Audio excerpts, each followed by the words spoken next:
अथ श्री बृहस्पतिवार व्रत कथा। भारतवर्ष में एक प्रतापी और दानी राजा राज्य करता था। वह नित्य गरीबों और ब्राह्मणों की सहायता करता था। यह बात उसकी रानी को अच्छी नहीं लगती थी। वह न ही गरीबों को दान देती, न ही भगवान का पूजन करती थी और राजा को भी दान देने से मना किया करती थी। एक दिन राजा शिकार खेलने वन को गए हुए थे, तो रानी महल में अकेली थी। उसी समय बृहस्पतिदेव साधु वेश में राजा के महल में भिक्षा के लिए गए और भिक्षा मांगी। रानी ने भिक्षा देने से इनकार किया और कहा, हे साधु महाराज, मैं तो दान पुण्य से तंग आ गई हूँ। मेरा पति सारा धन लुटाते रहते हैं। मेरी इच्छा है कि हमारा धन नष्ट हो जाए, फिर न रहेगा बांस, न बजेगी बांसुरी। साधु ने कहा, देवी तुम तो बड़ी विचित्र हो। धन संतान तो सभी चाहते हैं, पुत्र और लक्ष्मी तो पापी के घर भी होने चाहिए। यदि तुम्हारे पास अधिक धन है तो भूखों को भोजन दो, प्यासों के लिए प्याऊ बनवाओ, मुसाफिरों के लिए धर्मशालाएं खुलवाओ। जो निर्धन अपनी कुंवारी कन्याओं का विवाह नहीं कर सकते, उनका विवाह करा दो। ऐसे और कई काम हैं जिनके करने से तुम्हारा यश लोक परलोक में फैलेगा। परंतु रानी पर उपदेश का कोई प्रभाव न पड़ा। वह बोली, महाराज आप मुझे कुछ न समझाएं। मैं ऐसा धन नहीं चाहती जो हर जगह बांटती फिरूं।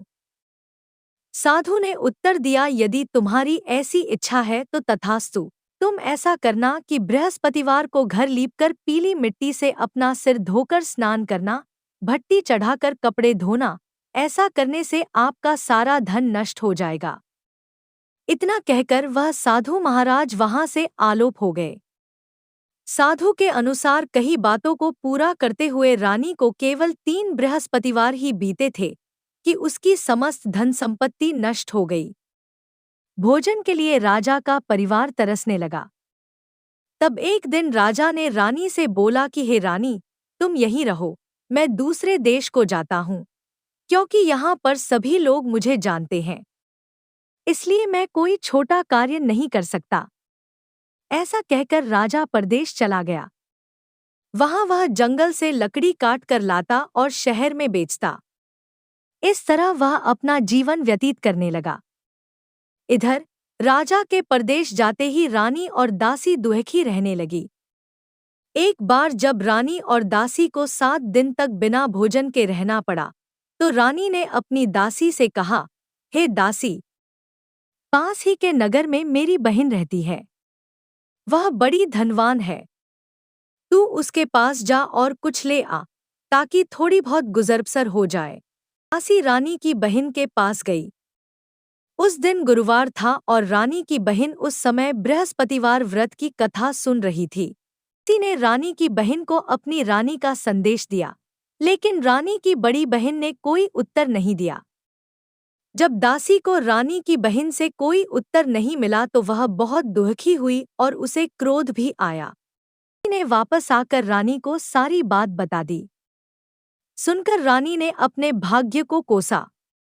उधर रानी की बहन ने सोचा कि मेरी बहन की दासी आई थी, परंतु मैं उससे नहीं बोली, इससे वह बहुत दुखी हुई होगी। सुनकर और पूजन समाप्त करके वह अपनी बहन के घर आई और कहने लगी, हे बहन, मैं बृहस्पतिवार का व्रत कर रही थी। तुम्हारी दासी मेरे घर आई थी, परंतु जब तक कथा होती है तब तक न तो उठते हैं और न ही बोलते हैं, इसलिए मैं नहीं बोली। कहो दासी क्यों गई थी? रानी बोली, बहन, तुमसे क्या छिपाऊं, हमारे घर में खाने तक को अनाज नहीं था। ऐसा कहते कहते रानी की आंखें भर आई। अपने दासी समेत पिछले 7 दिनों से भूखे रहने तक की बात अपनी बहन को विस्तार पूर्वक सुना दी। रानी की बहन बोली, देखो बहन, भगवान बृहस्पतिदेव सबकी मनोकामना को पूर्ण करते हैं। देखो, शायद तुम्हारे घर में अनाज रखा हो। पहले तो रानी को विश्वास नहीं हुआ, पर बहन के आग्रह करने पर उसने अपनी दासी को अंदर भेजा तो उसे सचमुच अनाज से भरा एक घड़ा मिल गया।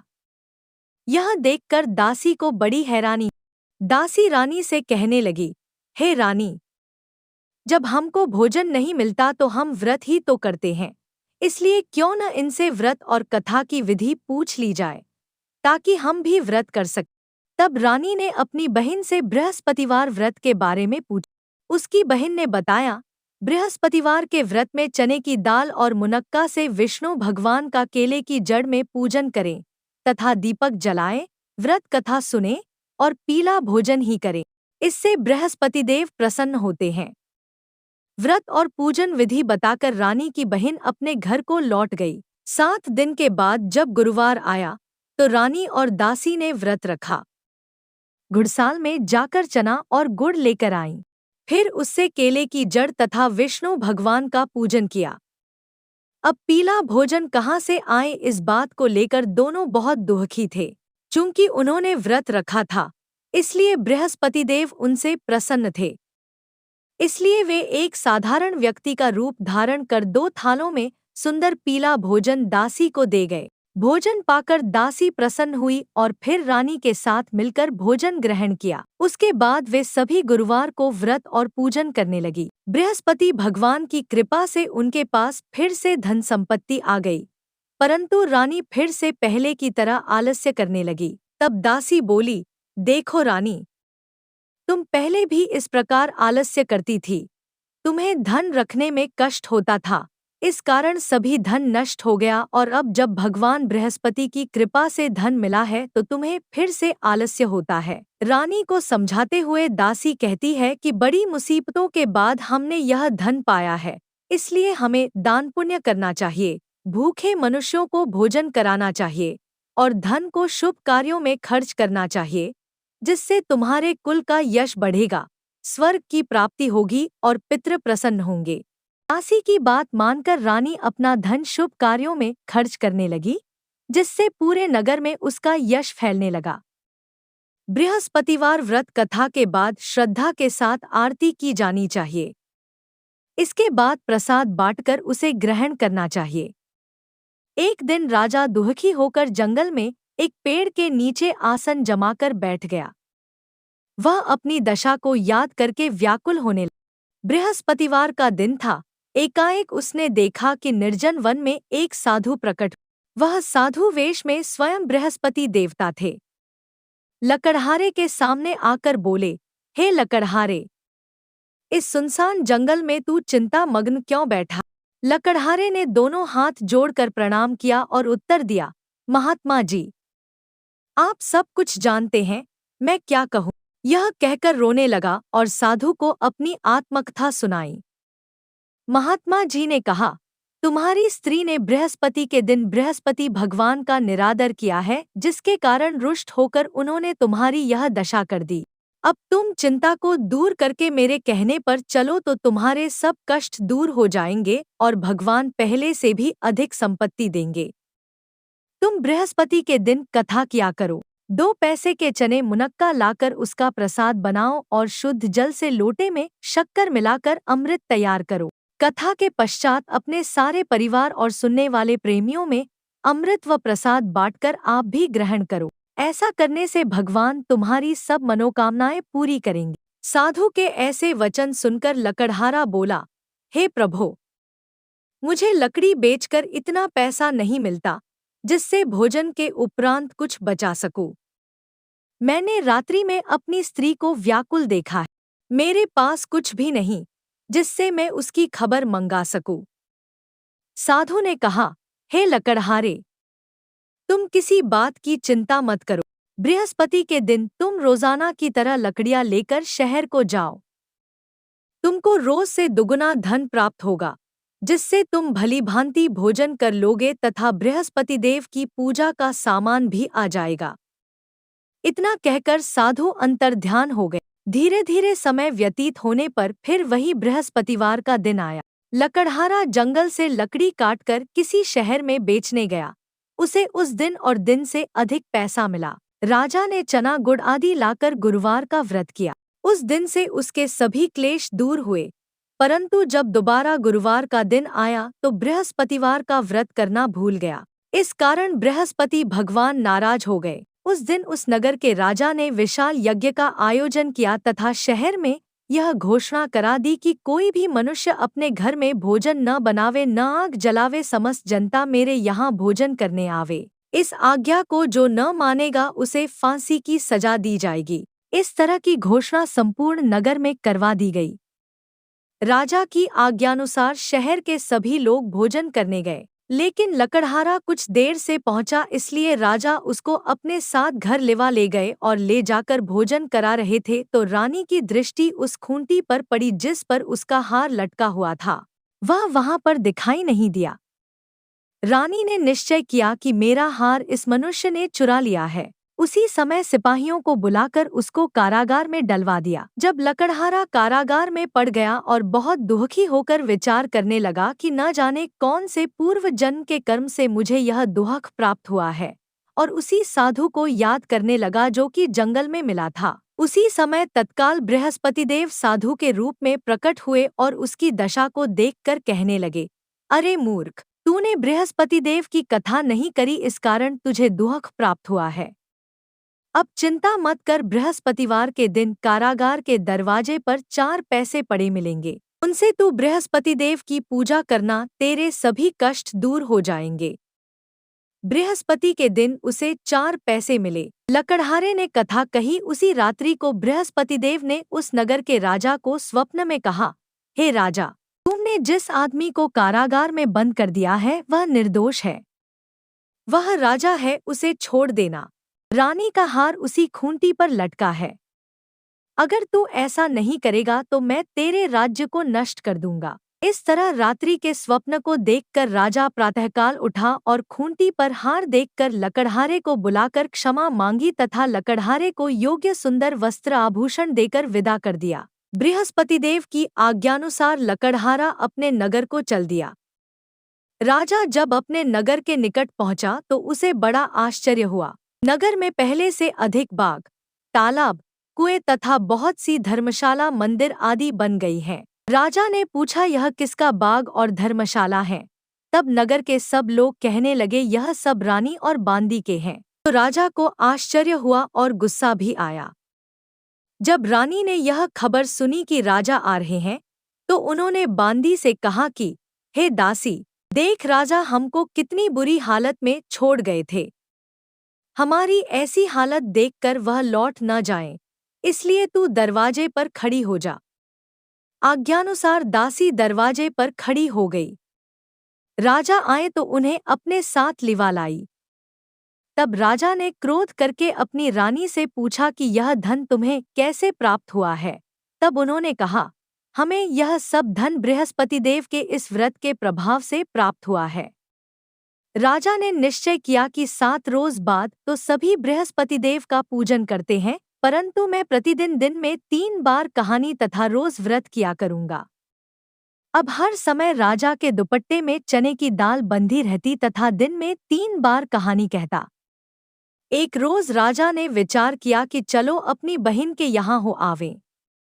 इस तरह निश्चय कर राजा घोड़े पर सवार हो अपनी बहन के यहाँ को चलने लगा। मार्ग में उसने देखा कि कुछ आदमी एक मुर्दे को लिए जा रहे हैं। उन्हें रोककर राजा कहने लगा, अरे भाइयों, मेरी बृहस्पतिदेव की कथा सुन लो। वे बोले, लो, हमारा तो आदमी मर गया है, इसको अपनी कथा की पड़ी है। परंतु कुछ आदमी बोले, अच्छा कहो, हम तुम्हारी कथा भी सुनेंगे। राजा ने दाल निकाली और जब कथा आधी हुई थी कि मुर्दा हिलने लग गया, और जब कथा समाप्त हो गई तो राम राम करके मनुष्य उठकर खड़ा हो गया। आगे मार्ग में उसे एक किसान खेत में हल चलाता मिला। राजा ने उसे देख और उससे बोले, अरे भैया, तुम मेरी बृहस्पतिवार की कथा सुन लो। किसान बोला, जब तक मैं तेरी कथा सुनूंगा तब तक 4 हरैया जोत लूंगा। जा अपनी कथा किसी और को सुनाना। इस तरह राजा आगे चलने लगा। राजा के हटते ही बैल पछाड़ खाकर गिर गए तथा किसान के पेट में बड़ी जोर का दर्द होने लगा। उस समय उसकी माँ रोटी लेकर आई। उसने जब यह देखा तो अपने पुत्र से सब हाल पूछा और बेटे ने सभी हाल कह दिया तो बुढ़िया दौड़ी दौड़ी उस घुड़सवार के पास गई और उससे बोली कि मैं तेरी कथा सुनूंगी, तू अपनी कथा मेरे खेत पर चलकर ही कहना। राजा ने बुढ़िया के खेत पर जाकर कथा कही। जिसके सुनते ही वह बैल उठ खड़ हुए तथा किसान के पेट का दर्द भी बंद हो गया। राजा अपनी बहन के घर पहुंचा। बहन ने भाई की खूब मेहमानी की। दूसरे रोज प्रातःकाल राजा जगा तो वह देखने लगा कि सब लोग भोजन कर रहे हैं। राजा ने अपनी बहन से कहा, ऐसा कोई मनुष्य है जिसने भोजन नहीं किया हो, मेरी बृहस्पतिवार की कथा सुन ले। बहन बोली, हे भैया, यह देश ऐसा ही है कि पहले यहाँ लोग भोजन करते हैं, बाद में अन्य काम करते हैं। अगर कोई पड़ोस में हो तो देख आऊं। वह ऐसा कहकर देखने चली गई, परंतु उसे कोई ऐसा व्यक्ति नहीं मिला जिसने भोजन न किया हो। अतः वह एक कुम्हार के घर गई जिसका लड़का बीमार था। उसे मालूम हुआ कि उनके यहाँ 3 रोज से किसी ने भोजन नहीं किया है। रानी ने अपने भाई की कथा सुनने के लिए कुम्हार से कहा, वह तैयार हो गया। राजा ने जाकर बृहस्पतिवार की कथा कही, जिसको सुनकर उसका लड़का ठीक हो गया। अब तो राजा की प्रशंसा होने लगी। एक रोज राजा ने अपनी बहन से कहा कि हे बहन, हम अपने घर को जाएंगे, तुम भी तैयार हो जाओ। राजा की बहन ने अपनी सास से कहा। सास ने कहा, हाँ चली जा, परंतु अपने लड़कों को मत ले जाना, क्योंकि तेरे भाई के कोई औलाद नहीं है। बहन ने अपने भैया से कहा, हे भैया, मैं तो चलूंगी पर कोई बालक नहीं जाएगा। राजा बोला, जब कोई बालक नहीं चलेगा तब तुम ही क्या करोगी। बड़े दुखी मन से राजा अपने नगर को लौट आया। राजा ने अपनी रानी से कहा, हम निर्वंशी हैं, हमारा मुंह देखने का धर्म नहीं है और कुछ भोजन आदि नहीं किया। रानी बोली, हे प्रभो, बृहस्पतिदेव ने हमें सब कुछ दिया है, वह हमें औलाद अवश्य देंगे। उसी रात को बृहस्पतिदेव ने राजा से स्वप्न में कहा, हे राजा उठ, सभी सोच त्याग दे, तेरी रानी गर्भ से है। राजा की यह बात सुनकर बड़ी खुशी हुई। 9वें महीने में उसके गर्भ से एक सुंदर पुत्र पैदा हुआ। तब राजा बोला, हे रानी, बिना भोजन के रह सकती है, पर बिना कहे नहीं रह सकती। मेरी बहन आवे, तुम उससे कुछ कहना मत। रानी ने सुनकर हाँ कर दिया। राजा की बहन ने यह शुभ समाचार सुना तो वह बहुत खुश हुई तथा बधाई लेकर अपने भाई के यहाँ आई। तभी रानी ने कहा, घोड़ा चढ़कर तो नहीं आई, गधा चढ़ी आई। राजा की बहन बोली, भाभी, मैं इस प्रकार न कहती तो तुम्हें औलाद कैसे मिलती। बृहस्पतिदेव ऐसे ही हैं, जैसी जिसके मन में कामनाएं हैं सभी को पूर्ण करते हैं। जो सद्भावना पूर्वक बृहस्पतिवार का व्रत करता है एवं कथा पढ़ता है अथवा सुनता है, दूसरों को सुनाता है, बृहस्पतिदेव उसकी सभी मनोकामना पूर्ण करते हैं। भगवान बृहस्पतिदेव उसकी सदैव रक्षा करते हैं। संसार में जो मनुष्य सद्भावना से भगवान जी का पूजन व्रत सच्चे हृदय से करते हैं तो उनकी सभी मनोकामनाएं पूर्ण करते हैं। जैसी सच्ची भावना से रानी और राजा ने उनकी कथा का गुणगान किया तो उनकी सभी इच्छाएं बृहस्पतिदेव जी ने पूर्ण की थी। इसलिए पूर्ण कथा सुनने के बाद प्रसाद लेकर जाना चाहिए। हृदय से उसका मनन करते हुए जयकारा बोलना चाहिए। बोलो बृहस्पतिदेव की जय, भगवान विष्णु की जय।